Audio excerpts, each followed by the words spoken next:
นดอกมะพร้าวกะทินี่ว่าสิกินคนเดียวคักๆสิบ่บอกไผก็คือสิบ่ได้กินเลยโอ้เอิ้นอ่องดีกว่าอ่องพามะพร้าวกะทิค่อยกินแน่เอ้าฮับพามะพร้าวโอ้ยพากินเองก็บ่ได้เด้อนี่หวะมะพร้าวกะทิเจ้าฮู้บ่ขนาดแต่ยังพาบ่ได้ดอกเขาสิพาได้สิบ่โอ้ยเจ้าพาได้สิดอกเจ้าใหญ่กว่าข้อยเนาะว่าสิกินคนเดียวคักๆได้ถ้าค่อยพาได้ค่อยกินคนเดียวแล้วเดี๋ยวค่อยพาให้กินนะพาเลยคุณย่ามีอย่างก็แบ่งกันกินตัวเนาะแต่ว่ากันพาได้นี่คือสิบ่แบ่งกันแล้วล่ะแซ่บได้เจ้าฮู้บ่มะพร้าวนี่บ่เคยกินจักเทื่อใดข่อย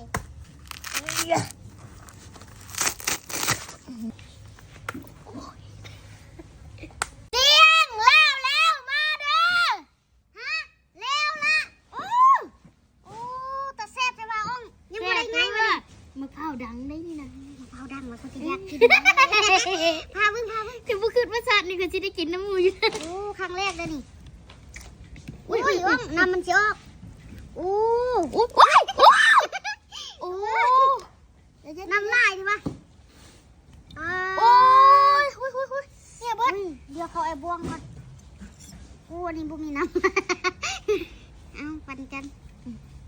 มีของดีมีน้อยมาเด้อเบิ่งน้ำนี่เจ้า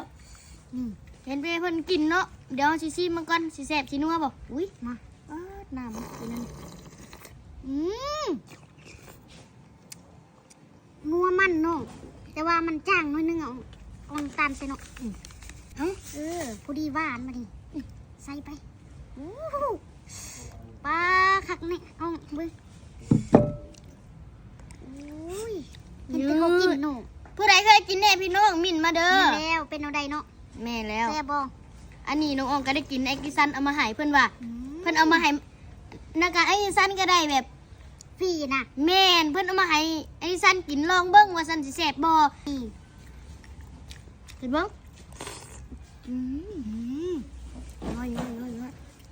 หอมมะพร้าวกะทิเลยเนาะ